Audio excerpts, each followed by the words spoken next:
불확실한 시장에 맞설 차별화된 투자 전략, 11월 6일 머니쇼 플러스 시작합니다.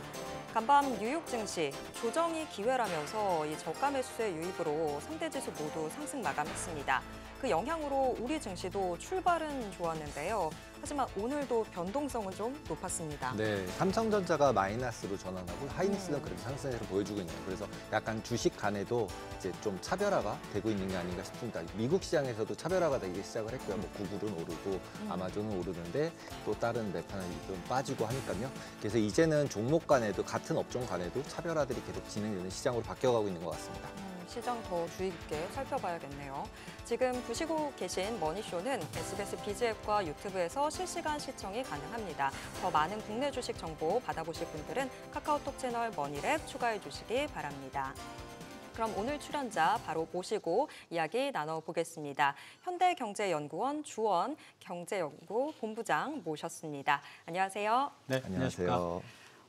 저희가 한창 통화 스와프 이야기 나올 때 모셨던 것 같은데 참 오랜만에 뵙게 되네요. 네.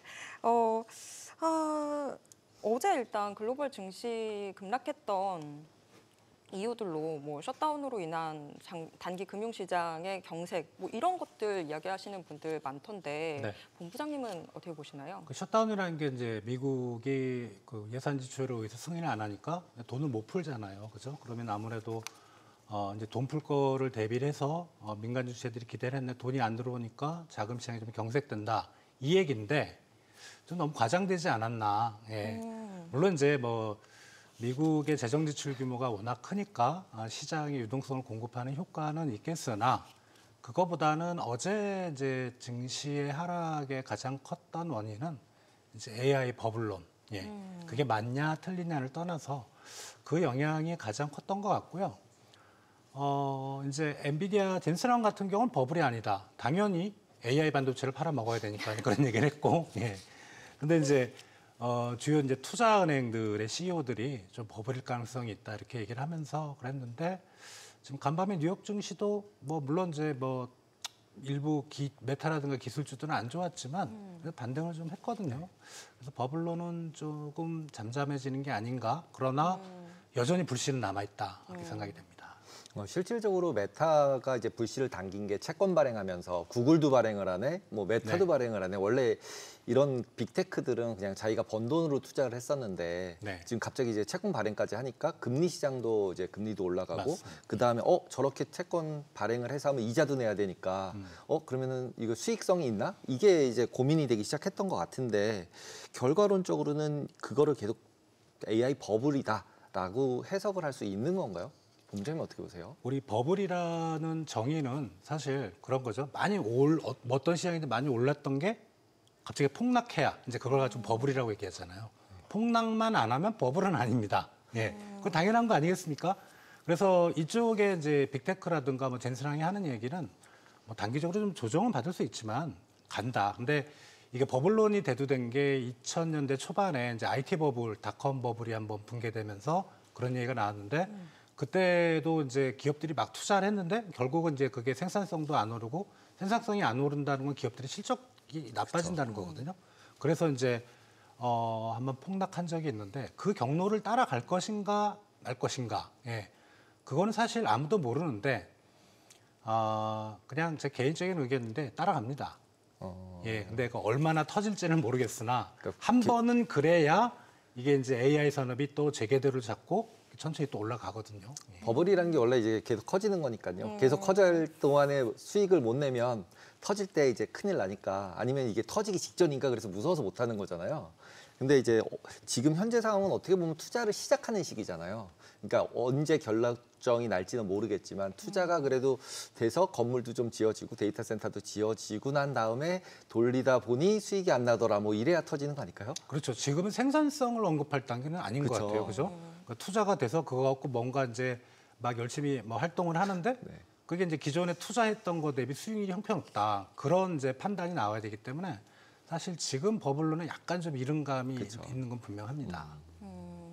관세 정책은 뭐 어떻게 되는 걸까요? 트럼프 대통령 입장에서는 약간 지금 믿는 도끼에 발등 찍혔다라는 생각도 들 것 같은 게 연방대법원 말씀하시는 거죠? 트럼프 대통령이 임명한 보수 성향의 대법관들도 좀 관세 정책에 대해서 약간 부정적인 시각들이 나오는 것 같던데 예. 그러면 앞으로 뭐 관세 정책이 대법원 판결에 따라서 뭐 어느 정도의 경제적 파급력을 갖게 이게 될까요? 이제 그 시청자분들이 오해하시는 부분인데 보수와 친트럼프는 좀 차이가 있거든요. 예.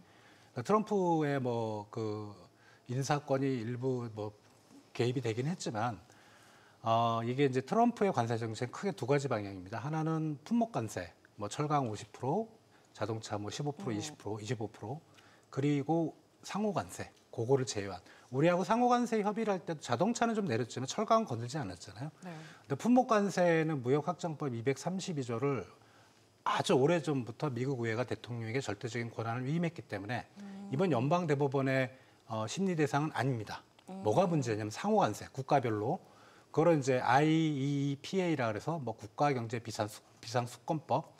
근데 그게 이제 우리나라로 치면 또 작년 12월에 아픈 기억이 나는데 그 계엄과 비슷한 거거든요. 그러니까 계엄이 발동하려면 엄격한 요건이 있어야 되는데 트럼프가 그거를 그런 무역 적자가 크다는 이유로 국가 경제가 비상에 빠졌다.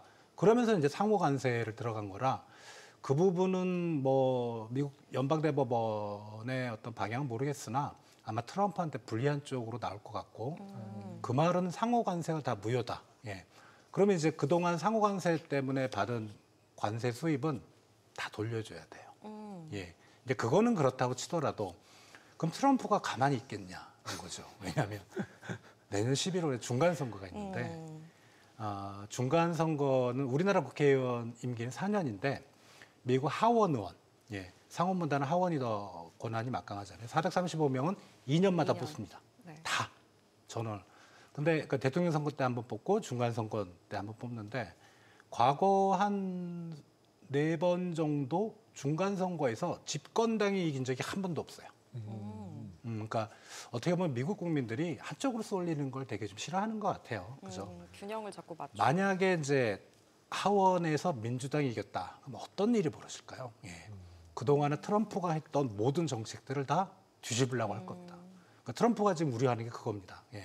그래서 그러려면 이제 트럼프의 최근 지지율도 많이 떨어지고 그 업무 수행 평가인가요? 수행 그 긍정 비율, 부정 비율 그런 통계가 나오는데 보면 계속 나빠지고 있어요. 나빠지고 있는데 트럼프가 이제 그 설문조사 통계 조사를 보고 이러다간 중간 선거에 지겠구나. 미국 국민들이 나에 대해서 불만이 많구나. 그러면 취할 방법은 제일 좋은 게 국내의 불만을 바깥으로 돌리는 거죠. 시선을 돌리는. 관세 전쟁 2. 어떻게 하냐? 모든 품목을 다 하면 됩니다. 무역 확장법은 아무 문제가 없거든요. 그래서 내년에 우려되는 게 연방대법원 판결이 만약에 상호관세가 무효다. 그럼 내년에는 진짜 핵전쟁 납니다.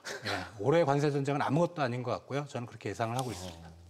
근데 조금 아까 이제 1,000억 불 이제 환급을 해줘야 된다. 지금까지 받은 관세를 그렇지 않아도 재정 적자 때문에 계속 이슈가 되고 있는데 미국에서 받았던 세금까지 돌려주면 막 미국 금리 올라가고 막 이런 거 아닌가요? 그렇죠. 당연히 채권금리 올라갈 거고요.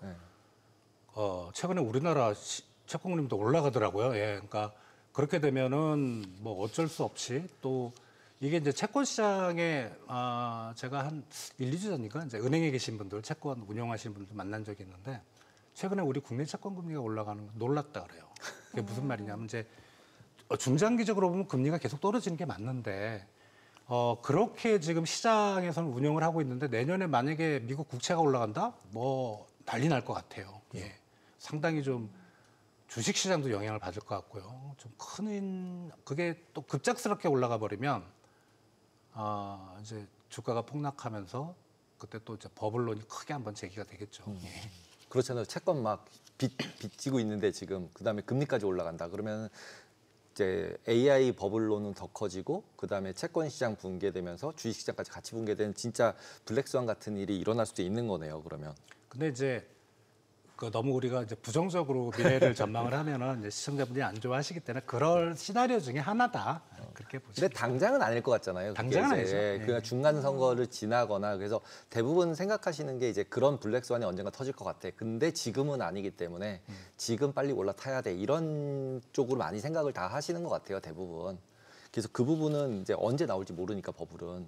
그러면은 그런 거를 뭔가 이렇게 좀 예측을 해볼 만한 시그널 같은 게 있을까요? 이제 가장 전통적이랄까 그냥 경험상 미국의 좀 우리가 최근에 이제 미국 일부 작은 금융기관들이 뭐 좀 흔들리고 도산한 케이스 그런 거 말고요. 진짜 우리가 들으면 알만한 유럽의 어떤 그런 금융기관이나 미국의 금융기관이 갑자기 뭐 쓰러지는 분위기란다. 그러면은 상당히 경계를 하셔야 돼요. 그게 결국은 뭐 앞에서 우리 자금 경색 얘기도 했었고요. 이제 그런 부분까지 겹치면서 그러니까 지금 많은 금융기관들이 이제 실물 경제에 투자하는 경우는 거의 없습니다. 그러니까 AI 산업은 뭐 그렇다고 나머지 산업은 지금 정말 죽쓰고 있거든요. 그렇다면 이제 금융기관이 돈을 굴려야 되는데 어디다가 굴릴까를 생각해 보면은 파생 상품일 것 같아요. 그래서 그런데 터지면 우리 파생 상품의 성격상 뭐라 그러죠? 파도의 높이가 점점점 높아지잖아요. 데드 스파이럴. 그래서 막 이렇게 계속 캐스케이드 그래서 무너지는 그런 거죠. 시그널은 그러니까 우리나라보다는 미국에서 선진국의 나올 거 어떤 금융기관이 갑자기 좀 이상해진다.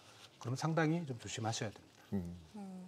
근데 지금 시장 불확실하고 뭔가 판단하기가 어려운 것들 중에 하나가 저희가 미국에서는 더군다나 지표를 확인하지 못하는 네, 상황이다 맞습니다. 보니까 더 어려워지는 것 같은데 하루 전에 나왔던 미국 뭐 민간 고용 지표긴 했는데 이게 뭐 4년 구인 구직 관련된 부분이 뭐 4년 반 만에 최저 수준으로 떨어졌다라는 거를 분명히 확인을 했는데 또 간밤에 나왔던 ADP 민간 고용은 예상치의 거의 2배 가까이 증가하는 모습을 보여서 네. 뭐를 봐야 되는지 안 그래도 지금 연준은 고용을 좀 더 중요시 보고 있는 상황인 것 같은데 네.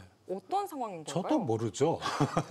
둘 다 이제 그래도- 민간 기관에서 나온 통계라. 근데 이제 JPI에서는 4년 6개월 만에 가장 고용 상황이 나쁜 그리고 ADP 통계는 그거는 이제 민간 기업의 고용 자체를 보는 거거든요. 그래서 그거는 이제 상당히 좀 좋게 나왔는데 이제 ADP 같은 경우는 그냥 취직한 사람들만 보거든요. 근데 이 JPI는 그 구인 건수, 그러니까 공급 수요를 같이 봐요. 그래서 제 생각에는 JPI 통계가 좀 더 현실에 가깝지 않을까. 그럼 지금 미국 고용 시장이 정말 힘든 쪽으로 둔화되는 쪽으로 가는 상황인 걸까요? 힘든 건 아닌 것 같아요. 그러니까 직전 실업률 보면 4% 초반인데 그러면 코로나 이전 평균 수준이라서 힘든 수준은 아닌데 조금씩 무슨 이유로 고용 시장은 둔화되는 그렇게 보는 게 맞는 것 같습니다. 이게 저 민간 고용이라는 이름에서 나오는 것처럼 공공은 안 들어가는 건가요? 저 안에는? 그렇죠. 왜냐하면 지금 이제 셧다운했으니까 공공은 다 실업인 거잖아요, 지금. 네. 근데 저 안에 안 들어왔으니까 민간만 더 했으니까 저렇게 잘 나왔나? 저는 이렇게 생각이 딱 그러니까 들더라고요. 뭐 그 일부 공무원들을 해고했다 그랬는데 지금 대부분은 해고 상태는 아니죠. 예. 특히 뭐 그 상무부 공무원들 자르겠습니까?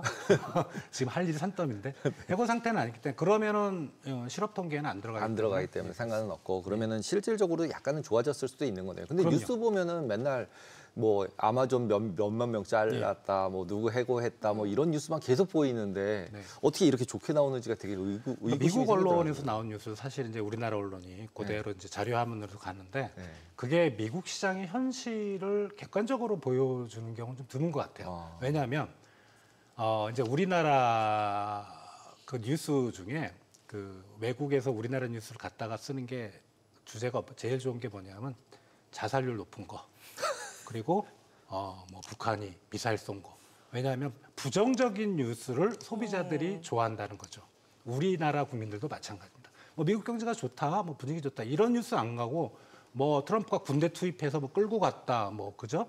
나쁜 뉴스를 좋아하잖아요. 그래서 그런 이제 외국에서 들어오는 어떤 기사들은 우리가 한번 좀 곰곰이 생각해 볼 필요가 있어요. 그게 정말 미국 사회를 객관적으로 대표하는 그런 우리가 현상으로 봐야 되는 건지. 그렇습니다. 그럼 뉴스를 보면서 투자는 하면 안 되겠네요. 일단은. 그리고 이제 어저께 이제 베센트 장관이 전반적으로 경기는 양호하지만 일부에서는 경기 침체에 빠졌다 이렇게 얘기했는데 저 일부는 어딜까 이런 생각이 드는데 혹시 말씀해 지금 뭐 주실까요? 통계가 나와야 제가 말씀을 드릴 아, 수 있는데 통계가 없으니까. 예, 근데 뭐 베센트 장관이 일부라는 건 만약에 일부 그런 자기가 통계 지표를 받았다면 구체적으로 얘기를 했겠죠, 그죠? 그러니까 자기도 모르는 거예요, 사실. 아. 예. 왜냐하면 미국 통계청 애들도 지금 월급 못 받아서요, 예, 일 안 하고. 그러니까 어떻게 보면 트럼프 대통령의 성은이죠. 예. 그동안 너무 열심히 일했으니까 좀 쉬어라. 예. 통계청도 분명히 쉴 겁니다. 근데 베센트 장관이 이렇게 얘기한 거는 이제 연준에 계속 압박을 두는 것 같아요. 금리 인하해라. 그러니까 연준이 고용하고 물가를 보지만 이 고용이 계속 괜찮았거든요. 그러니까 고용 쪽에 뭔가 좀 나쁜 신호가 있으니까 제발 좀 금리 좀 인하해라라는 거를 우회적으로 말한 것 같아요. 아니, 근데 이 얘기가 나오면서 베센트 장관이 했던 게 미국 주택 시장을 같이 거론을 했었는데 그러면서 이게 또 연준 압박의 카드처럼 사용이 되더라고요. 근데 정말 뭐 금리 인하를 하면 주택 시장 뭐 가격 문제들이 해소가 되는 건지 궁금하더라고요. 지금 미국 모기지 금리는 이제 코로나 때부터 쭉 추세를 보면 쭉 올랐다가 안 떨어져요. 예, 주택담보대출금이잖아요, 우리나라 치면 안 떨어지고 이제 뭐 여러 가지 주택 S&P의 뭐 케이스 슐러라든가 그다음에 전미주택협회 뭐 주택 시장 동향 지수를 보면 바닥입니다. 올라가지를 못하고 있어요. 분명히 나쁜 거는 맞고 왜 여기에다 이제 그 힘을 쓰냐하면 우리나라하고는 반대죠, 그죠? 우리나라는 부동산 사지 말라는 건데 그 트럼프 공약집에 정확히 명시가 돼 있습니다. 모기지 금리를 떨어뜨려서 주택 시장을 띄우겠다. 그게 보면은 지금 이제 미국이 어떻게 보면 그 코로나 이후로 유일하게 나홀로 고성장을 했는데 이게 아시다시피 경제라는 건 사이클이잖아요. 그러니까 알고 있어요. 이제 너무 올랐기 때문에 경제가 좀 떨어질 때가 됐는데 이걸 받쳐주려면은 제일 좋은 게 우리나라 옛날에도 그랬지만 주택 경기 띄우는 겁니다. 그게 이제 마지막 카드인 거예요. 그래서 주택 경기만 띄울 수 있으면 중간 선거에서 승리를 할 수도 있다. 그래서 베센트 장관이나 트럼프 대통령이 계속 연준을 압박하는 이유입니다.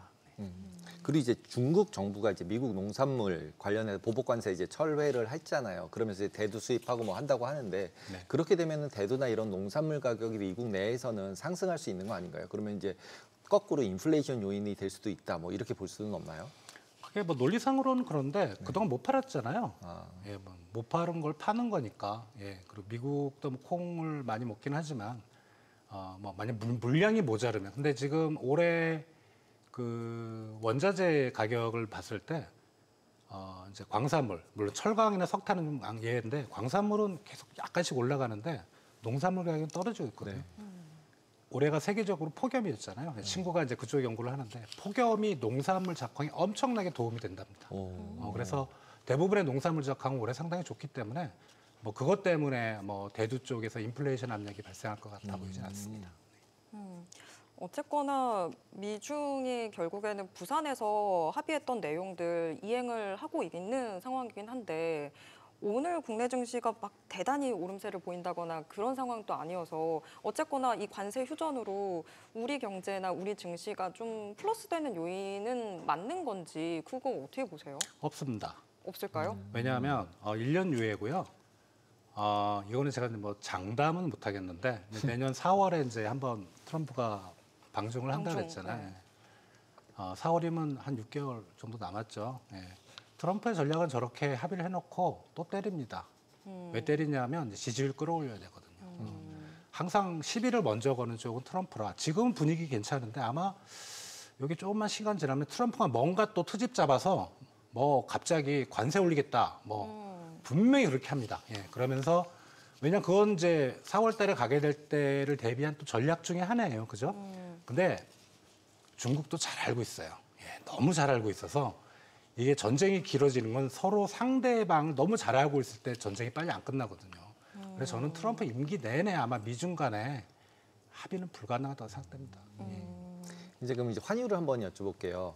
이제 기존에는 계속 이제 달러 약세다 이런 분위기가 흘렀었는데 최근 들어서는 거의 달러 강세로 돌고 달러 인덱스 같은 경우 이제 100 이상으로 올라오기 시작을 했잖아요. 근데 이제 또 국가마다 다 다르더라고요. 각자 뭐 이 나라는 오르고 이 나라는 내리고 합치니까 100 이상이라고는 하는데 근데 이제 우리나라는 이제 1,450원 되고 이제 1,500원 간다. 다 이런 분위기로 바뀌었는데 어떻게 보세요? 저는 솔직히 한 올해 초만 해도 올해 연말에 한 1,300원대 후반까지 내려갈 줄 알았어요. 왜냐하면 이제 연준이 금리 인하 사이클 타고 뭐 우리 한국은행도 뭐 근데 이제 지금 12월 달 FOMC에 대해서 갑자기 시장 분위기가 싸늘해졌습니다. 불과 한 1, 2주 전만 해도 금리 내린다는 사람이 거의 뭐 90 몇 프로 정도 됐었는데 지금은 동결할 확률이 꽤 높아요. 이게 뭐 미국 통계 지표가 안 나오기도 한 측면도 있지만은 아무튼 지금 달러 인덱스가 100을 넘었다는 건 달러가 글로벌리 강세라는 거고 특히 이제 엔화 같은 경우는 자기네 요인까지 좀 같이 좀 섞여 들어갑니다. 이게 총리가 바뀌면서 아베를 따르겠다라거든요. 그러니까 그 말은 뭐냐, BOJ 일본 은행이 금리를 올리지 마라. 근데 뭐 중앙은행이 통화 정책의 독립성은 분명히 가지고 있지만, 만약에 분위기가 그렇게 흘러간다면 일본 중앙은행 총재도 못 올리고, 그럼 엔화가 더 약세가 되고요. 우리나라 통화는 유독 위안화하고 엔화하고 연동성이 커요. 그래서 엔화가 만약에 약세가 되면 우리나라 원화도 같이 따라서 약세가 되겠거니 이러면서 이제 우리 원달러 환율이 도무지 1,400원대에서 밑으로 내려갈 생각을 안 하고 있습니다. 그러면 지금 오늘도 사실 코스피에서 외국인들 상당한 매도세를 보였었는데 지금 이게 뭐가 먼저인지를 모르겠어요. 그러니까 원화가 하도 약세여서 외국인들 매도세가 이렇게 나타나는 건지 아니면 외국인들이 이렇게 매도를 많이 하다 보니까 원화 약세는 더 심해지는 상황인 건지 뭐 어떻게 봐야 될까요? 그것도 한번 물어봐야 되는데 개인적인 생각은 주식시장에서 외국인들이 주식을 팔면은 이제 원화로 돈이 생길 거잖아요. 그거를 바로 송금할까요?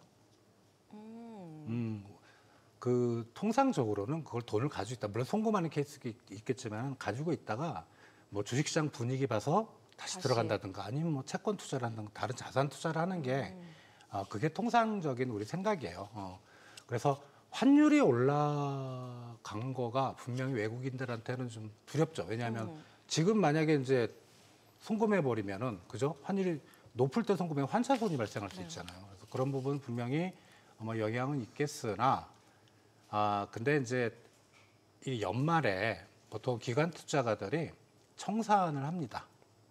왜냐하면 주식의 평가 가치는 자기 실적으로 안 들어가요. 그걸 현금화를 시켜야 자기 실적이 들어가거든요. 그래서 이제 한번 12월이나 해서 추가들 많이 떠나거든요. 근데 그런 의미라고 저는 생각해요. 왜냐하면 우리 SK하이닉스 엄청 올랐잖아요. 우리 코스피가. 그럼 이제 뭐 여기서 좀 주춤주춤하면 더 올라갈 수도 있겠지만 여기서 팔면은 그동안 이익을 많이 봤으니까 차익 실현을 해놔야죠. 저는 그 가능성이 더 높다고 생각이 됩니다. 주식이나 환율이나 약간 차익 실현이다 이렇게 보시는 거네요. 그러면 이제 최근 비트코인이 조금 이제 원래 카나리아다. 그래서 위험 자산을 회피하는 거를 미리 보여주고 있다. 이런 얘기가 많은데 비트코인이 이제 거의 10만 불까지 깨졌다가 조금 다시 반등은 했지만 거기다 이제 어제 트럼프가 미국이 뭐 비트코인 강국이 되겠다. 뭐 이런 얘기를 다시 해서 조금 반등을 하는 것 같긴 한데 어떻게 보세요?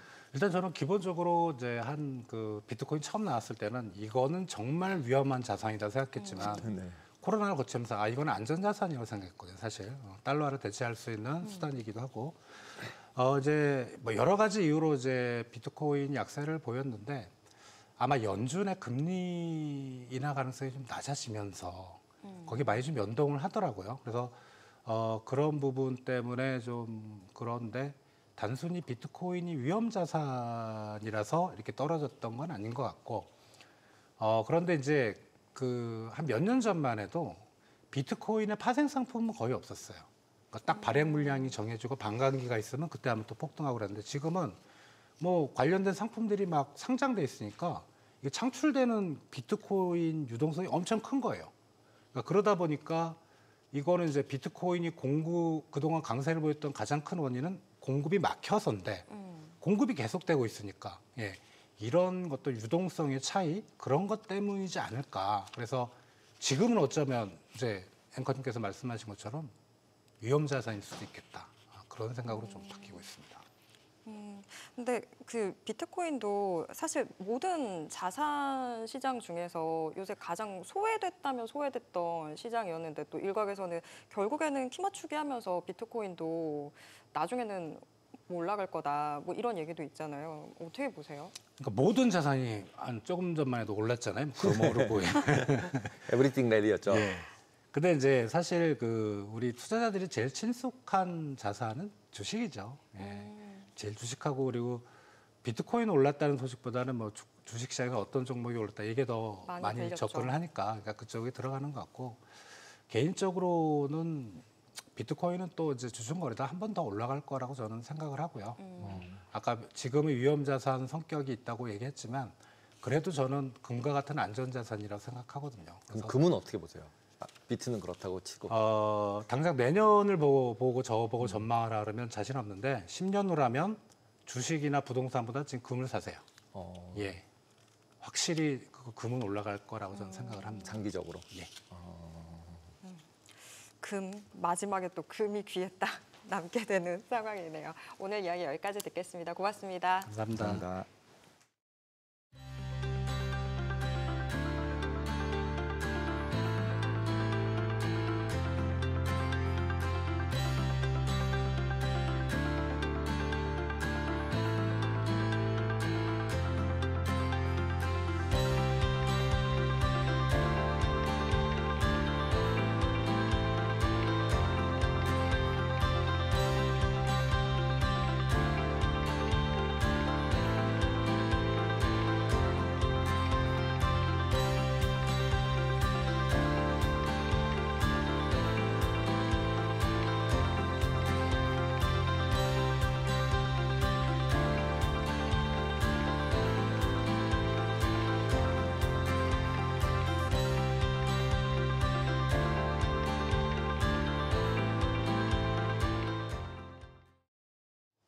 무섭게 오르는 국내 증시였는데요. 어제 하루에만 국내 증시에서 무려 111조 원이 증발했습니다. 사이드카까지 발동되면서 투자자들은 정말 숨죽인 하루였습니다.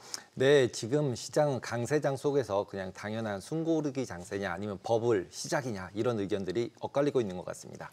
네, 오늘은 이런 변동성 장이 단순 조정인지 변곡점의 신호인지 짚어보겠습니다. 황유연 신한투자증권 PB팀장님 모시고 자세한 이야기 나눠보겠습니다. 안녕하세요. 네, 안녕하세요. 안녕하십니까. 네. 안녕하세요. 일단 뭐 코스피는 네. 반등을 하긴 했는데 네.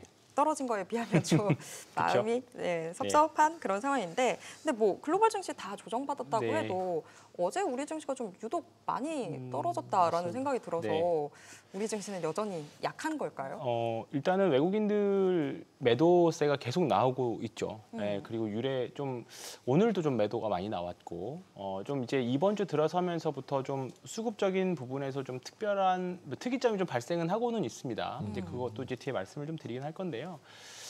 지난주에 이제 하이닉스가 급등을 했었고요. 이제 그런 부분에 대한 차익 실현이 일정 부분 욕구가 굉장히 좀 많이 있을 위치기는 했습니다. 뭐 이평선 기준으로도 이격도 꽤 많이 벌어져 있었고, 아무리 내년도에 좋다 해도 뭐 이제 내년에 100조 영업이익에 대한 기대감 뭐 이런 여러 가지 이유들이 있은 가운데서도 사실 주가가 너무 먼저 가버리면 그 부분에 대한 조정이 있어야 더 크게 가는 법이니까 그런 정도의 조정이 있지 않나 싶기는 합니다. 근데 외국인들 매도세가 연간으로 이제 순매수로 전환하고 나서 이제 순매수 금액 봐도 사실 아직까지는 엄청난 규모로 들어온 건 아니거든요. 네, 그렇기 때문에 서두에 말씀해 주셨던 것처럼 그냥 버블의 시작이라고 보기에는 아직 우리가 확인해야 될 부분들이 제 개인적으로는 아직 많이 있는 것 같아요. 그러니까 지금 미국에서도 빅테크 하이퍼스케일러들이 계속 투자를 하고는 있고, 그 부분에 대한 회수를 어떻게 할 거냐에 대한 물음은 사실 지금 누구도 확신을 못 하는 거잖아요. 그 뭔가 1차적인 결과, 성적표를 보려면 결국은 내년 말이나 빨라야 내년 말, 내후년은 가봐야 되는 건데, 그러면 최소 내년까지는 일단은 이런 반도체 사이클이 조금 더 되지 않을까.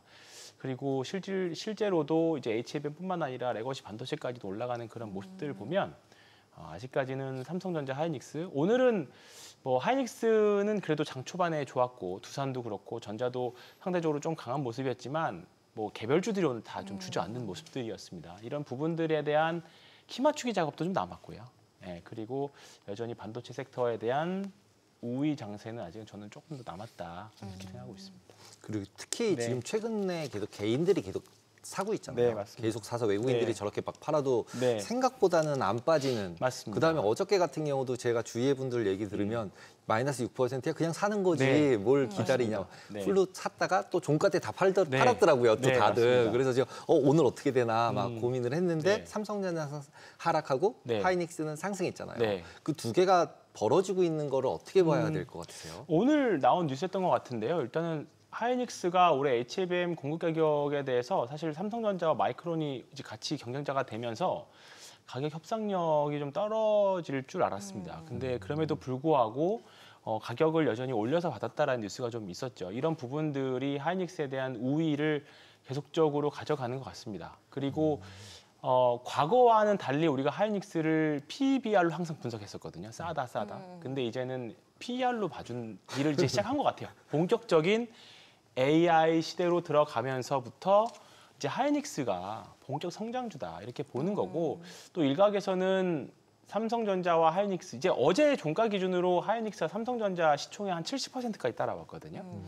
근데 이제 이번 사이클에는 일시적으로라도 삼성전자 시총을 한번 역전할 수 있는 거 아니냐. 워낙에 뭐 삼성전자가 사업 포트폴리오가 다양하게 돼 있지만 또 반대로 지금은 집중적으로 된 반도체 집중적으로 된 있는 하이닉스가 조금 더 유리할 수도 있다. 그런 국면이 확실히 좀 더 맞는 것 같아요. 그리고 이미 삼성전자, 하이닉스의 뭐 선단 공정들이 이미 마이크론이나 삼성전자보다는 HBM에서 한 수 위 아직은 앞서고 있기 때문에 이 부분에 대한 프리미엄들도 계속적으로 시장에서는 받는 것 같습니다. 그래서 이런 부분들이 하이닉스에 대한 선별적인 강세를 계속적으로 가져가는 것 같아요. 그러니까 삼성전자 살래, 하이닉스 살래를 두고 본다면 말씀하셨던 대로 하이닉스를 더 많이들 선호하는 것 같아요. 많이 올랐음에도 불구하고 지금 AI 버블 오늘 버블이 끝일 수도 있고 뭐 지금이 버블의 시작일 수도 있고 버블의 중간일 수도 있고 그건 결국 버블이 끝나봐야 아는데 그럼에도 불구하고 지금 하이닉스에 대한 선호는 앞으로 저는 더 이루어지지 않을까 생각하고 있습니다. 그러니까 제가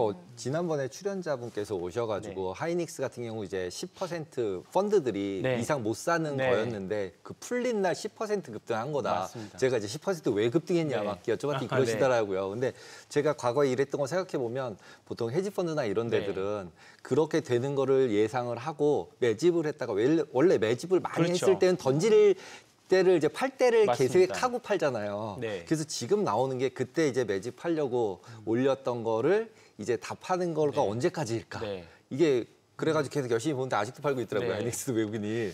이게 끝나면 다시 상승하는 거 아닌가요? 저는 그렇게 생각합니다. 뭐 일정 부분 지금이 뭐 기간 조정이든 가격 조정이든 11월은 조금 저는 대형주 단에서는 좀 쉴 수 있다라는 생각이 좀 들기는 하거든요. 이제 워낙에 코스피와 코스닥의 괴리도 사실 많이 엄청나게 벌어져 있는 상태, 역대급으로 많이 벌어져 있는 상태라서 뭐 오늘은 조금 전체적으로 조정이 나왔습니다만 바이오 섹터들이나 코스닥에 좀 많이 포진되어 있는 바이오나 2차 전지들이 좀 이제 반등이라기보다는 좀 따라잡는 장이 11월은 될 거라고 봐요. 그러면 그 기간 동안은 조금 뭐 대형적으로 좀 쉴 수도 있는 그런 호흡이 좀 있을 것 같은데 이번 1차 사이클, 그러니까 사실 올해 4월 달, 5월 달부터 세게 올라왔던 반도체 종목들이 예를 들어서 한 11월에 좀 조정이 나온다라고 하면 뭐 그동안의 1차 랠리에서 없으셨던 분들은 충분히 또 담아서 내년 한번 기약해 보시는 것도 저는 좋을 것 같다는 생각이 듭니다. 네.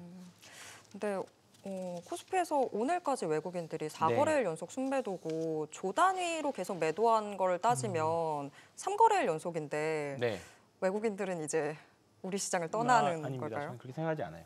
아까 서두에 제가 수급적인 특이점이 발생했다라고 말씀을 네. 드렸던 게 뭐냐면 이제 항상 보는 게 이제 옵션 만기 일주일 전 또는 이제 동시 만기 일주일 전에 보는 게 이제 파생 포지션들을 좀 봅니다. 근데 지금 다음 주는 사실 옵션 만기일이라서 아직은 선물에 대한 뭐 확신은 없지만 지금 외국인들이 선물 매도를 최근 한 며칠 동안 엄청나게 쏟아냈어요. 현물도 현물이지만 선물 쪽에서 굉장히 많이 쏟아냈습니다. 근데 현물이야 뭐 계속 가져다 팔 수는 있지만 선물은 사실 그 규모가 어느 정도 제한되어 있거든요. 위든 아래든. 근데 지금 누적으로 이제 지난번 만기일 동시 만기일 이후에 이제 누적으로 5만 계약이 넘었습니다. 오늘 오전까지만 해도. 근데 요 정도가 어떤 정도의 수준이었냐면 지난번 올해 4월 달에 그 다시 관세 부과하겠다라고 해서 시장 급락했었던 시기 있었죠. 네. 그때 한 5만 계약 정도까지 순매도 갔었어요. 거기서부터 순매수가 들어오면서 지금까지 올라온 거거든요. 그러니까 지금 요 정도의 조정으로 외국인들이 선물 순매도를 쏟아냈는데 요 정도 조정이다라고 하면 굉장히 지금 우리나라 증시 좀 세다라고 봅니다. 그리고 오늘 오후 들어서 하면서 외국인들이 선물 순매수로 전환을 했거든요. 그렇기 때문에 일단은 다음 주부터는 또는 내일부터는 저는 외국 대형주들이 일정 부분 저는 반등할 확률이 좀 매우 높은, 여기서 굳이 주식을 살래, 팔래, 보유할래 세 개 중에 선택을 하라면 최소한 보유 이상은 이제 추가 좀 넘어왔다라고 봅니다. 매도에서. 그렇기 때문에 오늘 뭐 사실 대형주들 재미없을 수도 있고 코스닥도 재미없을 수도 있는데 일단은 지금 외국인들 선물 매도는 거의 클라이막스 거의 다 왔다라고 봅니다. 지금 외부에서 어떤 외부 악재가 있다라고 하면 또 달라지긴 하겠습니다만 사실 지금 뭐 고용 지표 나온 고용이라던가 그다음에 외부 지표 그다음에 뭐 지금 에이펙 이후에 흘러가는 뭐 여러 가지 정치적인 이슈들 봤을 때 갑자기 뭔가 튀어나올 확률이 사실 좀 적은 상태잖아요. 한창 대화하고 돌아간 지 얼마 안 돼서 또 갑자기 뭐 이상한 발언들 쏟아내기는 확률적으로 낮은 상태이기 때문에 고생은 오늘 정도까지 좀 마음 심적으로 고생을 하셨으면 뭐 저희 희망 고문하는 건 아니고 그냥 그동안의 데이터로만 말씀을 드리자면 오늘부터는 조금 내일부터는 좀 나아지지 않을까 개인적으로는 그렇게 생각하고 있습니다. 그 뭐 반등 이야기를 해주셨으니까 사실 뭐 원체도 지금 증시 네. 과거 사례에서 많이 예. 그 뭐 삼정 호황도 얘기했었고 네. 계속 과거랑 비교를 하더라고요. 그래서 지금 이번에 조정이 왔던 시기도 비슷하고 네. 그러면 과거 강세장으로 봤을 때 네. 뭐 코스피 한 2배까지도 네. 가더라 이런 이야기도 네. 있었단 말이에요. 네. 수치적으로 보면 팀장님 어떻게까지 생각하세요? 수치는 여기가 바닥이다라고 맞추는 것과 똑같이 불가능하다고 봅니다. 예, 저는 스타일이 그래서 수치는 말할 수 없지만 일단은 뭐 과거 사례를 우리가 계속 얘기할 수밖에 없죠. 왜냐하면 지금 우리나라 투자자들은 아무도 겪어보지 못한 우리나라에서 가장 오래된 애널리스트 분들조차도 지금은 아무도 겪어보지 못한 상황이기 때문에 지금은 어떤 데이터를 가져다 붙여야 되나, 어떤 사례를 가서 분석을 해봐야 되나, 과거에 이런 사례가 있었으니까 이래도 이럴 것이다라고 사례 붙여야 되나 하지만 사실 모든 게 다 맞지 않습니다. 그때는 그때고 지금은 지금이다라고밖에 볼 수 없고요. 뭐 사실 단기적으로도 10월 달에 항상 안 좋았습니다 했지만 10월 달에 강세장이었고 추석 직전에 그렇게 강한 거는 태어나서 처음 봤고 저도 그러죠. 11월 달에서도 사실 뭐 여러 가지 지금 진행 중입니다만 지금 과거의 사례가 아무런 의미 없다라고 봅니다. 다만 제가 좀 믿는 제가 개인적으로 보는 뭐 이것도 어떻게 보면 과거 사례이기는 한데 우리나라 주도 섹터 제가 가지는 과거 사례를 한번 보자라고 말씀을 좀 드리고 싶다라고 하면 우리나라 평균적으로 주도주가 한 1년 반에서 2년 정도 갑니다. 네, 주도 sek터가 한번 등장을 하면 지금 이례적으로 전력기기가 한 3년 정도 가고 있습니다. 네, HD 현대일렉이 그때 코로나 직후에 5,000원까지 떨어졌었거든요. 거기서 지금 한번 올라온 거 보면 100배 정도 올랐죠. 100배? 네, 100배 올랐죠. 완전 바닥에서만 보면. 근데 물론 100배를 향유할 수는 없었겠지만. 근데 전력기기가 올라가다가 사실 관세 부과하고 철강에 대한 부담, 원재료에 대한 부담 때문에 저는 좀 쉴 줄 알았는데 AI 데이터 센터가 폭발적으로 증가하면서 이야기가 스토리가 달라졌거든요. 근데 뭐 이런 사례는 좀 약간 아웃라이어 사례로 좀 약간 특별한 걸로 좀 제쳐놓고 하더라도 평균적으로 1년 반에서 2년 정도 흘러가요. 근데 지금 삼성전자가 몇 개월 올랐는지 아십니까? 반년 올랐습니다. 네. 반년 정도 올랐습니다. 근데 너무 급하게 오르지 않았나요? 급하게 올랐죠. 이렇게 급하게 오르는 거 처음 본 것 같아요. 처음 보죠. 네. 네.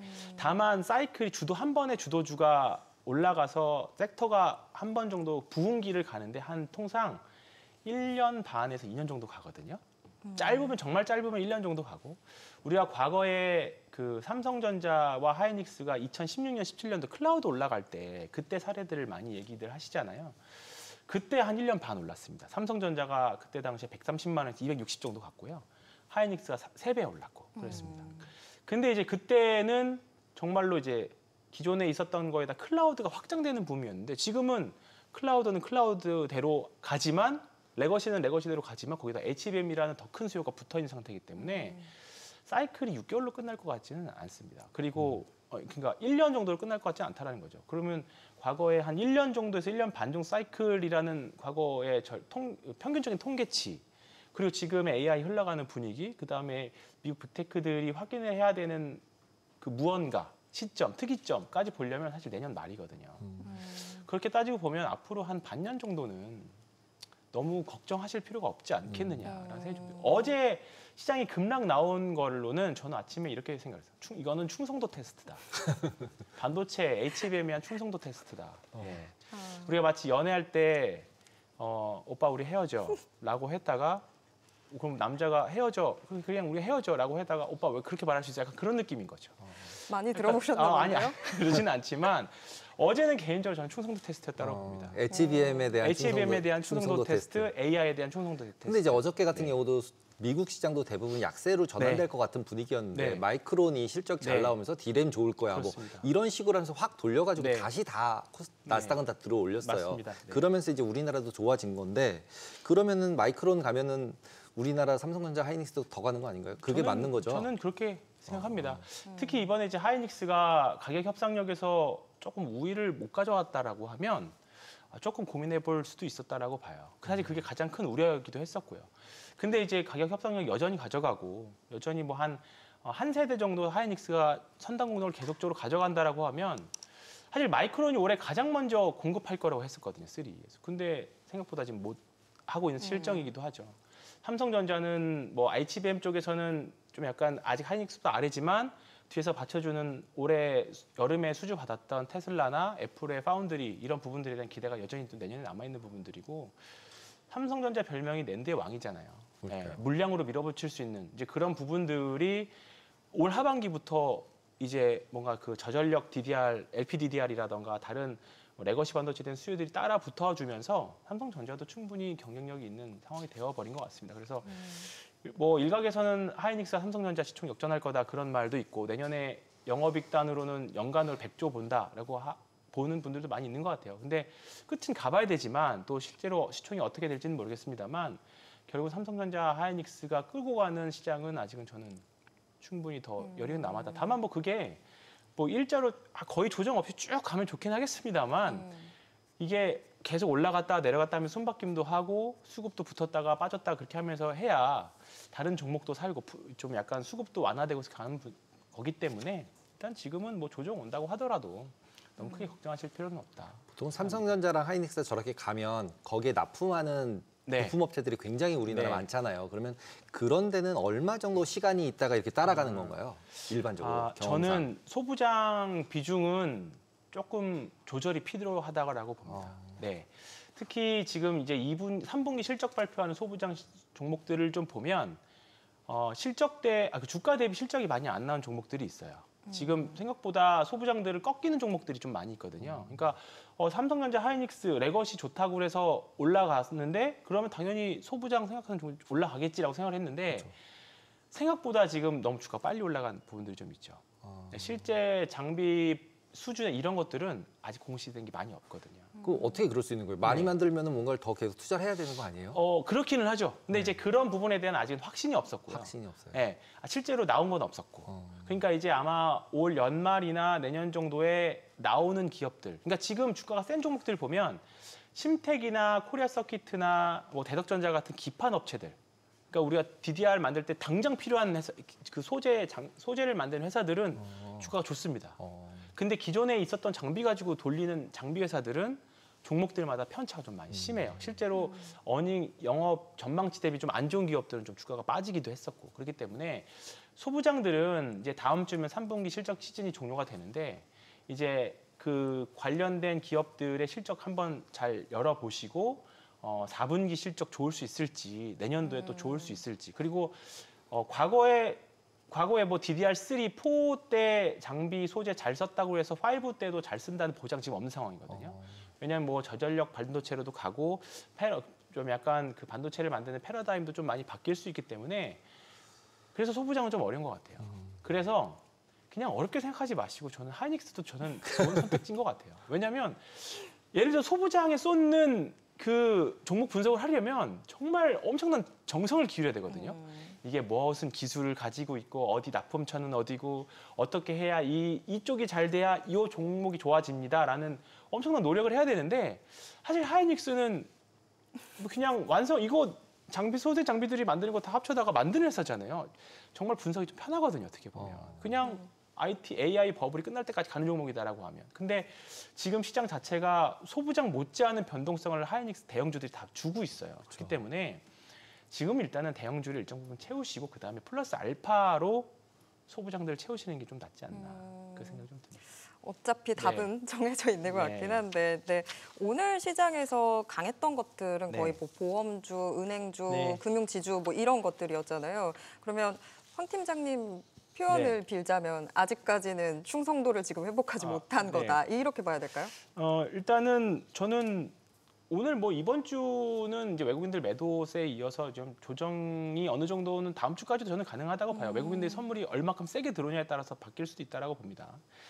다만 이제 시장이 밸런스를 맞추고 많이 하락했던 종목들도 좀 반등 나오고 오늘은 전형적으로 좀 그 경기 방어주들이 올라가는 뭐 지주사도 올라가고 하다 보니까 뭐 사실 지주사 다 좋다 했지만 또 지주사 굉장히 오랫동안 고생하다가 오늘 반등 나온 거잖아요, 겨우. 그러니까 이런 밸런스를 맞추는 시장이 한 11월 정도, 11월 중순 정도까지는 갈 거라고 봅니다. 그래서 이 구간 지나고 나면 다시 또 AI가 뭐 오늘이 고점일 수도 있어요. 이렇게 말씀드리지만 고점은 정말 모른다는 전제 조건인데 우리가 확인을 해야 되는 부분들이 아직 많이 남았다는 점에서 우리가 AI와 관련해서 사실 투자하고 뭐 한다고 하지만 사실 우리 일상은 아직 겨우 AI 에이전트 쓰는 것 정도밖에 사실은 없어요. 우리 주변에 로봇이 돌아다니는 것도 아니고, 그죠? 그다음에 뭐 자율주행차가 돌아다니는 것도 아니고, 그다음에 뭐 AI로 인해서 우리 삶이 우와 정말 혁신됐다, 바뀌었다 느끼기에는 사실 아직은 스마트폰 안에서만 그 삶이 바뀐 거기 때문에 아직까지 이런 부분들에 대한 엣지 디바이스도 나오지 않았고 이런 부분들이 사실 내년 말에 나온다라고 하거든요. 사실 뭐 스마트폰을 대체할 무언가가 또 나올 수도 있다라고는 합니다. 그렇기 때문에 이런 부분에 대한 그 어떻게 보면 꿈이 아직은 현실화 또는 이 꿈이 정말 허망한 걸 수도 있지만 아직까지는 확인해야 되는 시기는 좀 남았다라고 생각됩니다. 네. 근데 이제 원래 26만 장 제일 중요한 단어였잖아요. 네, 26만 장 받아서 다 열심히 올랐던 종목들이 오늘은 많이 내리더라고요. 네. 그래서 이 26만 장을 받으면 네이버나 이런 것들은 실질적으로 뭔가 로봇으로 바뀌던 그렇죠. 실질 성과가 좀 장기적으로 가능성은 있는 건가요? 저는 이제 우리나라가 이걸로 세계 3위 보유국이 된 거잖아요. HBM, 그 GPU 관련해서. 가능성 아닌가? 아직 못 그렇죠. 받았잖아요. 알겠습니다. 수정하겠습니다. 가능성.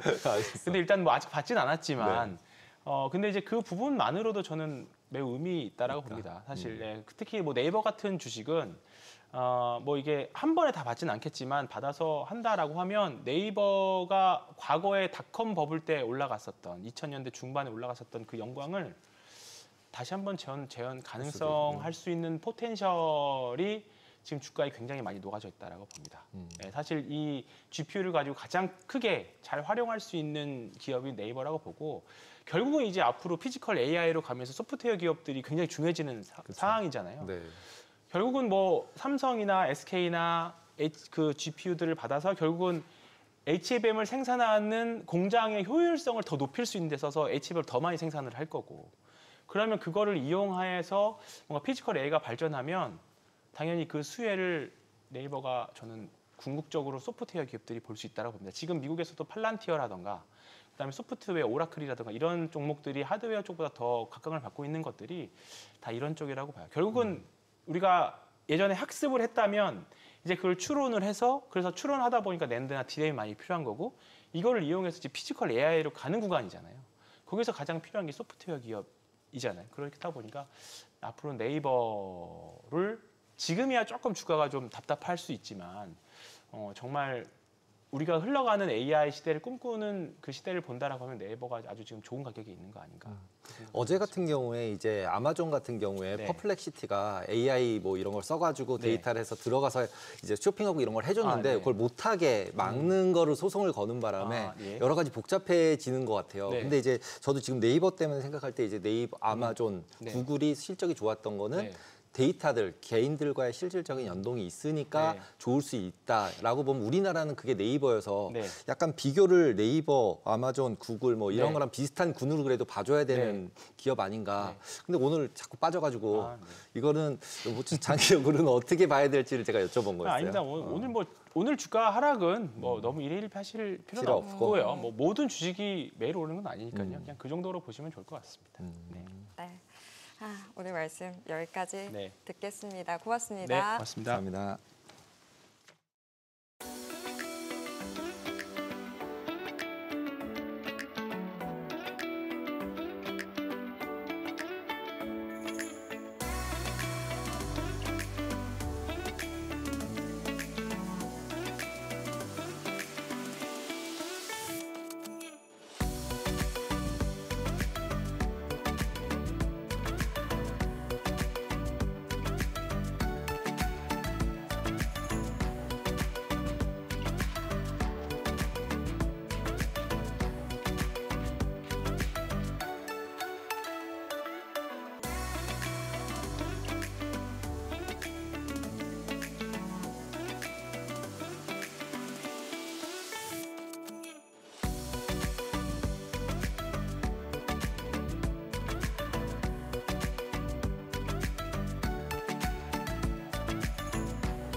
오늘장 특징주부터 뉴욕 증시 이슈까지 정리해드립니다. 먼저 오늘 우리 증시에서 가장 주목받은 섹터 혹은 테마부터 정리해 볼 텐데요.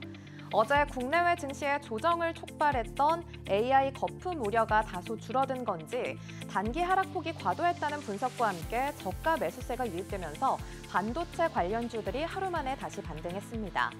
간밤 뉴욕 증시에서도 엔비디아를 제외한 반도체주들이 일제히 오르면서 필라델피아 반도체 지수가 상승한 영향도 있는 걸로 보이는데요.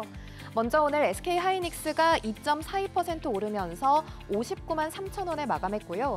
ISC가 8.11% 오르면서 8만 원, 고영이 오늘 23%대 올랐고 원익 IPS와 리노공업이 각각 6%, 3%대 강세 보이면서 관련주들이 동반 상승했습니다. 간밤 뉴욕 증시에서는 일론 머스크 테슬라 CEO의 1조 달러 급여안 통과 기대감 속에 테슬라가 4% 넘게 올랐고 리비아는 호실적을 발표하면서 23% 넘게 급등 마감했습니다.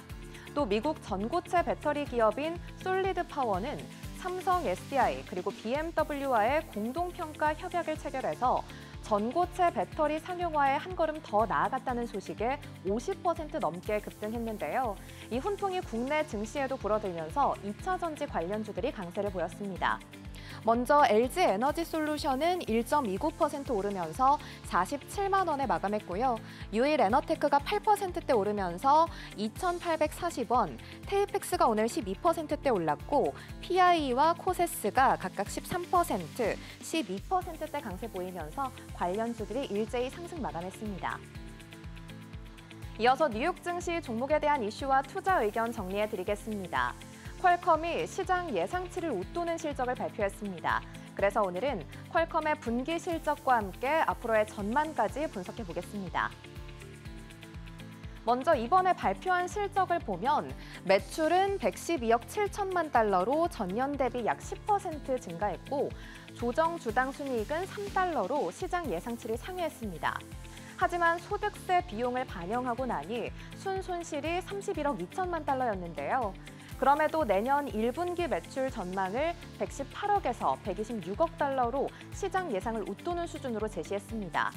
퀄컴은 삼성전자를 비롯한 스마트폰용 CPU와 모뎀 칩을 공급하면서 모바일 시장을 주도해 왔는데요. 최근에는 사업 다각화를 위해 PC와 VR 헤드셋, 스마트 글래스 같은 다양한 기기용 칩 개발에도 집중하고 있습니다. 먼저 기존에 주도해왔던 모바일 칩 시장을 살펴보면 퀄컴은 차세대 모바일 칩인 스냅드래곤 8 엘리트 6세대를 TSMC의 개선된 2나노 공정 N2P로 생산할 계획인데요. 이 공정은 애플이 사용할 걸로 알려진 기존 N2 공정보다 한 단계 진화된 기술로 성능과 효율이 모두 향상된 게 특징입니다. 이렇게 경쟁사인 애플을 기술적으로 앞서기 위한 전략을 펼치고 있는데 TSMC는 내년 하반기부터 N2칩 양산에 들어갈 예정이고 퀄컴이 이 시점에 맞춰서 스냅드래곤 8 엘리트 6세대 칩을 선보일 걸로 예상됩니다. 그리고 이렇게 기존 스마트폰 칩뿐만 아니라 퀄컴은 데이터 센터용 AI 칩 시장에도 도전장을 내밀었는데요. 최근 AI200과 AI250 두 종류의 AI 칩을 공개했습니다. 먼저 AI200은 내년에 상용화하는 걸 목표로 하고 있고 칩당 최대 768GB의 메모리를 지원해서 효율이 높은 편입니다. 또 최대 72개의 칩을 하나의 시스템처럼 연결해서 대형 AI 연산을 동시에 처리할 수 있게 했는데 발열이 큰 만큼 효율적인 액체 냉각 시스템도 함께 적용됐습니다. 또 전력 사용량은 엔비디아와 비슷한데 효율적인 설계로 전기 요금과 유지비 부담은 줄였습니다. 그리고 뒤이어 2027년에 출시될 예정인 AI250은 데이터 이동을 최소화해서 AI 모델 처리 속도를 높인 게 특징인데요. 이 두 신제품 모두 스마트폰에서 검증된 고효율 AI 연산 기술인 퀄컴의 헥사곤 NPU 기술을 기반으로 만들어집니다. 뱅크 오브 아메리카는 글로벌 스마트폰 시장이 둔화되는 가운데 퀄컴이 스마트폰에서 데이터 센터용으로 매출을 다각화하는 시도를 긍정적으로 평가했습니다. 또 AI 데이터 센터를 확보하기 위해 투자하는 여러 기업들이 엔비디아에 대한 반도체 의존도를 낮추려 하고 있기 때문에 퀄컴은 충분한 고객을 확보할 수 있을 거라고 전망했는데요. 하지만 현 시점에서 내년에 납품 계약을 체결한 고객은 한 개사에 불과해서 퀄컴이 생산하는 AI 반도체가 충분한 성능과 고객 확보를 보여줄 수 있을지 주목해야 한다고 강조했습니다. 그러면서 목표 주가는 $200로 제시했습니다. 오늘은 이렇게 실적을 발표한 퀄컴에 대해 살펴봤는데요. 앞으로의 뉴욕 증시 투자 전략 세우는데 참고해보시기 바랍니다. 지금까지 종목 리포트였습니다.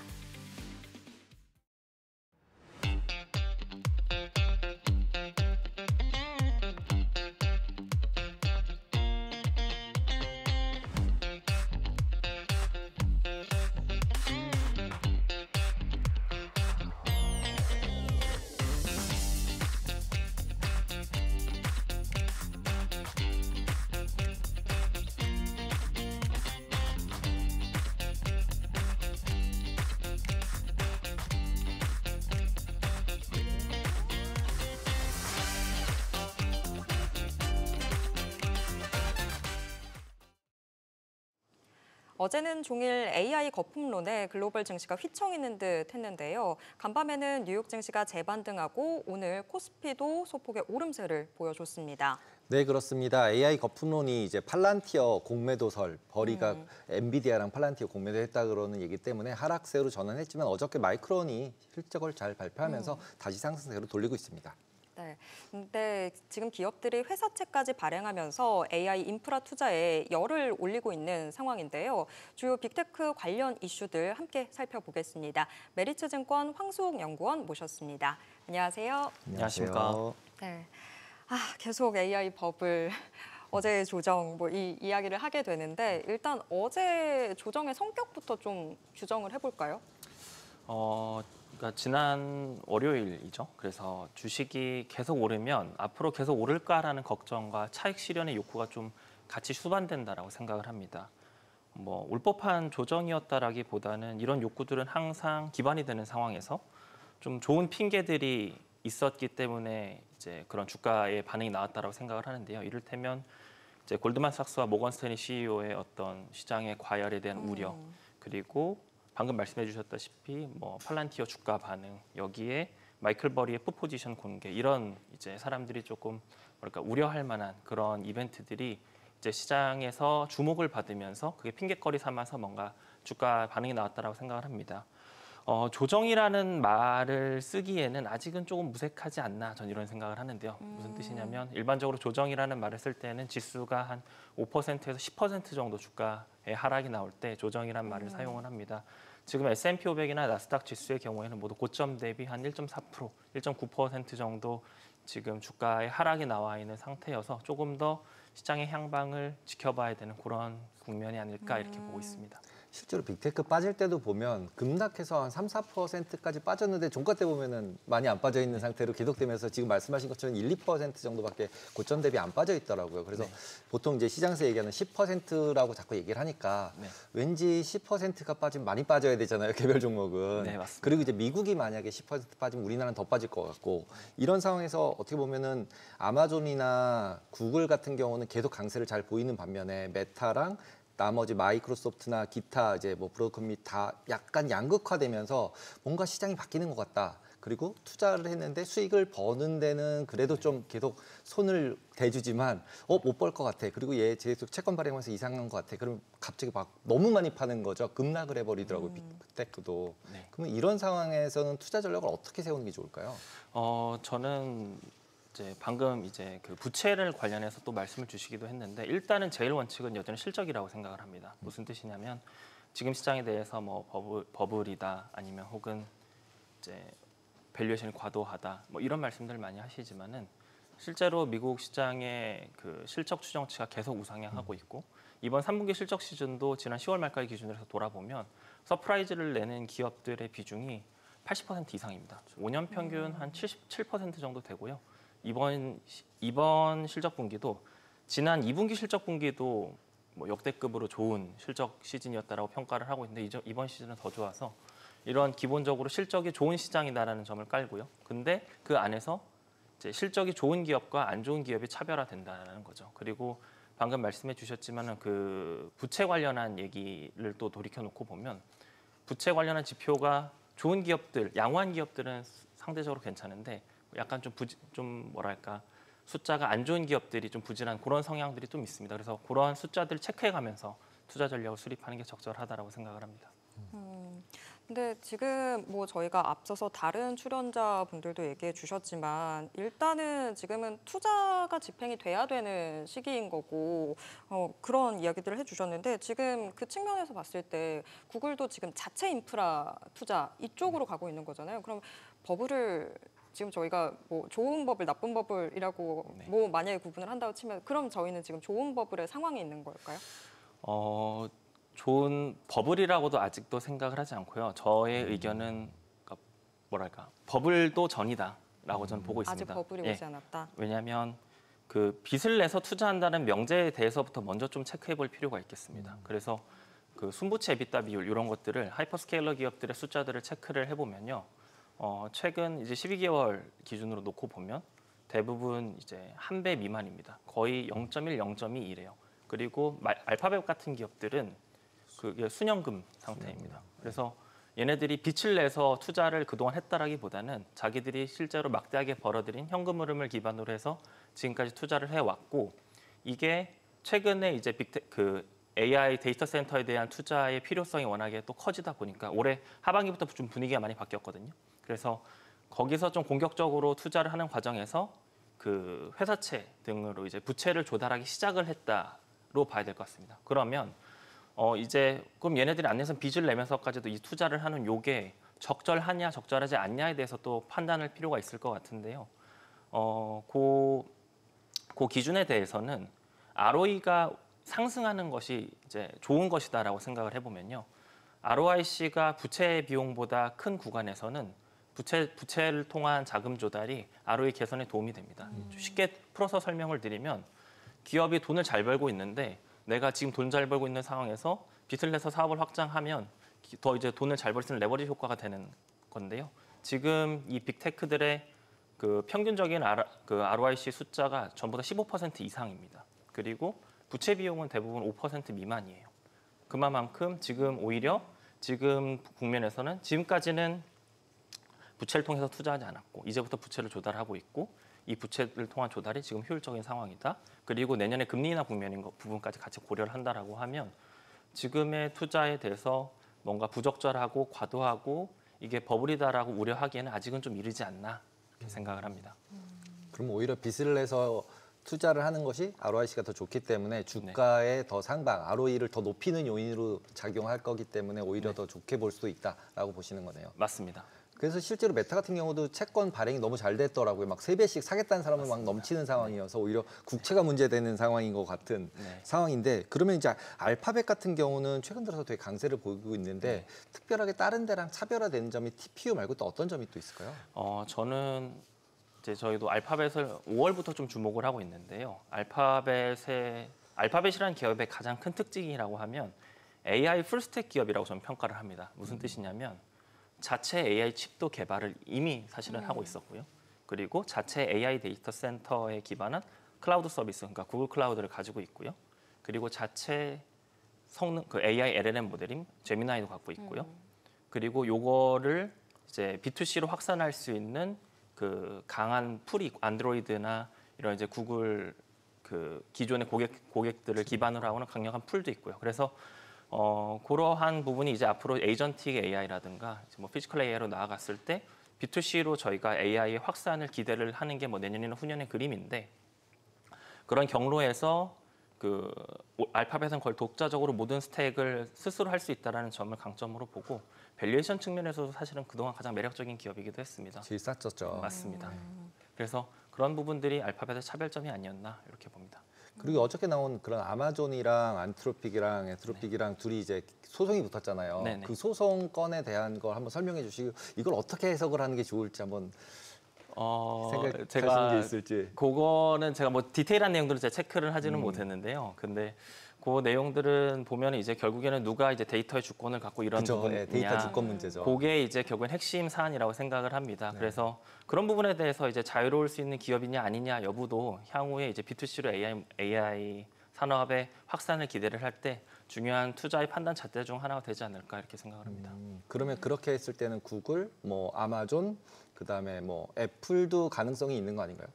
사실은 애플도 그런 측면에서 가능성이 있죠. 왜냐하면 그 충성 고객 풀이 있으니까. 강력하게 있으니까. 다만 이제 애플을 다른 기업 대비해서 이미 뭐 주가에서 그런 부분들을 설명을 하고 있지만 다른 기업보다 애플이 주가가 못 가는 이유라고 제가 생각하는 거는 지금 애플을 기술 기업으로 평가하기보다는 디자인 기업으로 평가하는 시각들이 좀 있다라고 생각을 합니다. 무슨 뜻이냐면 자체 AI를 아직도 뭔가 하려고 하는 의지가 좀 떨어진다라고 생각을 하고요. 여기에 더해서 그렇다면 다른 이미 앞서 있는 AI, LLM이라든가 AI 뭐 소프트웨어들을 빠르게 자기네들의 디바이스나 고객풀에 접목을 시켜서 뭔가 또 새로운 비즈니스를 상상을 해야 되는데 그런 부분들이 아직은 다른 기업들에 비해서는 뭔가 좀 가시적이 없지 않나 이렇게 좀 보고 있습니다. 팔란티어 얘기도 좀 해볼까요? 팔란티어로 인한 이 충격이 사실 어제 증시의 급락을 만들었다라는 측면도 있는데, 근데 팔란티어는 사실 실적도 잘 나왔었고 향후에 대한 전망 자체도 좀 긍정적으로 제시했던 것 같은데 이런 부분들이 너무 간과된 건 아니었을까요? 팔란티어에 대한 일반적인 시장의 생각은 너무 비싸다라는 거죠. 저도 그래서 밸류에이션 지표들을 뭐 여러 가지 잣대로 좀 체크를 해봤는데 대부분의 밸류에이션이 일반적으로 저희가 주가를 판단할 때 기준에서는 많이 벗어나 있습니다. 그래서 팔란티어의 그 실적을 가지고 실적이 개선이 돼서 밸류에이션이 개선이 되는 일반적인 성장주들의 패턴을 상상하기에는 아직은 좀 괴리가 있다라고 생각을 하고요. 오히려 이제 팔란티어라는 기업의 계속 이제 시장의 눈높이를 넘는 성장성이 계속 지속되느냐 여부가 주가의 우상향 추세와 관련이 있다고 생각을 하는데 이번 실적은 그런 관점에서는 충분했다라고 저는 생각은 합니다. 실적도 이제 그 룰 오브 40라는 숫자가 있죠. 일반적으로 소프트웨어 기업들을 평가를 할 때 매출 성장률이랑 마진율의 합을 이제 그 스코어링을 해서 요게 이제 성장성과 그런 이제 어떤 건전성까지도 같이 이제 평가를 하는 그런 잣대 중에 하나로 보는데 그 숫자가 지난 분기에 94였어요. 근데 이번 분기에 114가 나옵니다. 이게 다른 일반적인 소프트웨어 기업이 뭐 40에서 50, 좀 높으면 70까지도 나오는데 그냥 아예 다른 기업입니다. 그래서 그런 차별화된 팔란티어의 어떤 성장성과 독점력이 지금의 어떤 기존의 잣대에서 주가가 설명되지 않는 그런 상황을 만들고 있다라고 생각을 하는데요. 그래서 실적 자체는 저도 전반적으로 되게 강력하게 봤고요. 그래서 실적은 좀 문제가 없다라고 생각을 하고 주가 반응의 경우에는 지난 2분기도 비슷했다라고 생각을 합니다. 그 실적 발표 후에 주가가 한 7% 정도 빠지기도 했었거든요. 그때도. 근데 결국에는 이제 우상향하면서 신고가 계속 경신 랠리에 있어서 추세 관점에서는 엊그제 주가 반응과는 좀 다른 관점에서 해석해야 되지 않나 생각합니다.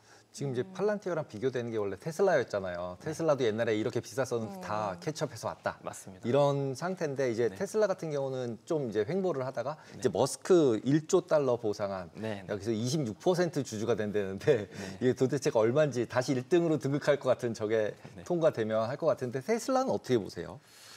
테슬라가 그동안 이제 뭐랄까 주가가 올라왔던 패턴을 생각을 해보면요.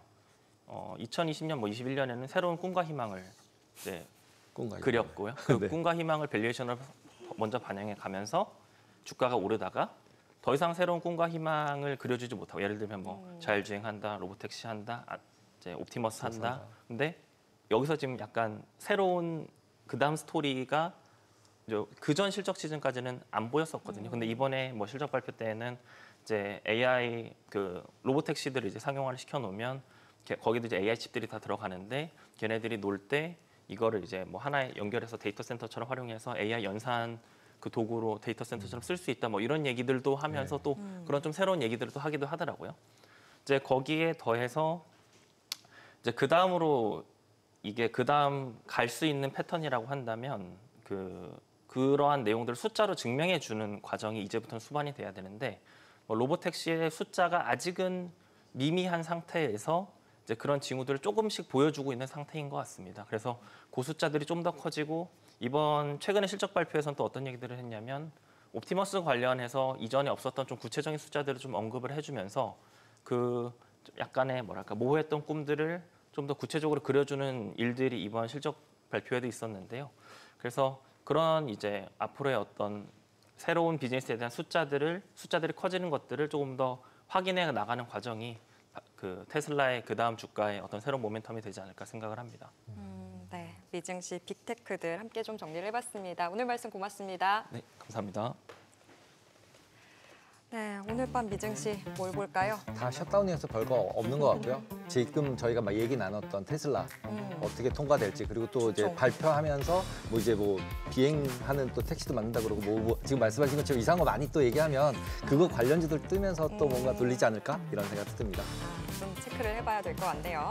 모든 투자 판단의 책임은 투자자분들께 있다는 점 알려드립니다. 머니쇼 오늘 여기까지입니다. 여러분의 모든 경제 SBS 비즈가 함께하겠습니다. 저희는 내일 오후 3시 30분에 다시 찾아뵙겠습니다. 고맙습니다.